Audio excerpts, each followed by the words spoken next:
Celtic Myths by T.W. Rolleston. Chapter 8 Myths and Tales of the Cymry. The Celtic Cauldron of Abundance. Now the reader has by this time become well acquainted with an object having the character of a talisman of abundance and rejuvenation in Celtic myth.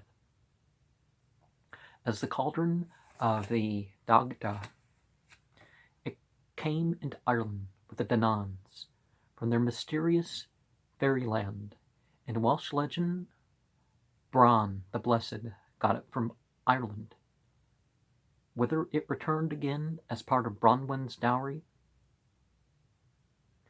In a strange and mystic poem by Taliesin, it is represented as a part of the spoils of Hades, or Abun, brought thence by Arthur in a tragic adventure not otherwise recorded.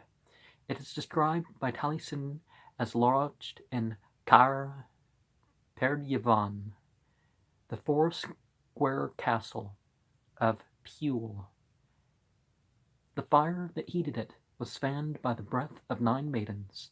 Its edge was rimmed with pearls, and it would not cook the food of a coward or a man forsworn. A similar selective action is ascribed to the Grail by Wolfram. It can only be lifted by a pure maiden when carried into the hall, and a so-called heathen cannot see it or be benefited by it. The same idea is also strongly marked in the story narrating the early history of the Grail by Robert de Baron in about 1210 of the Common Era. The impure and sinful cannot benefit by it. Baron, however, however, does not touch upon Percival or quest portions of the story at all. Okay. Taliesin said, "Am I not a candidate for fame, to be heard in song, in Caer Perdyavan, 4 times revolting, the first word from the cauldron when it was spoken. By the breath of 9 maidens it was gently warmed.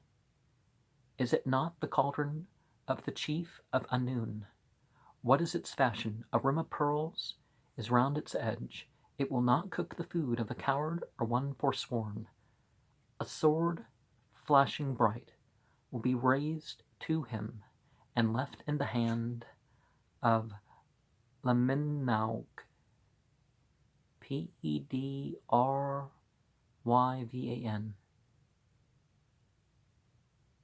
Pedryvan, is that how you say it? Oh, I didn't finish the poem. And before the door of the gate of Ephern, the lamp was burning, except when we went with Arthur, a splendid labor, except 7, none returned from Caer Vedwid. Caer Vedwid means castle of revelry. I follow the version of this poem given by the Squire in his mythology of the British Islands, where it may be read in full. More remotely, still the cauldron represents the sun, in which appears the earliest Aryo-Indian myths as a golden vessel which pours forth light and heat and fertility. The lance is the lightning weapon of the so-called thunder god Indra, appearing in Norse mythology as the hammer of Thor. The quest for these objects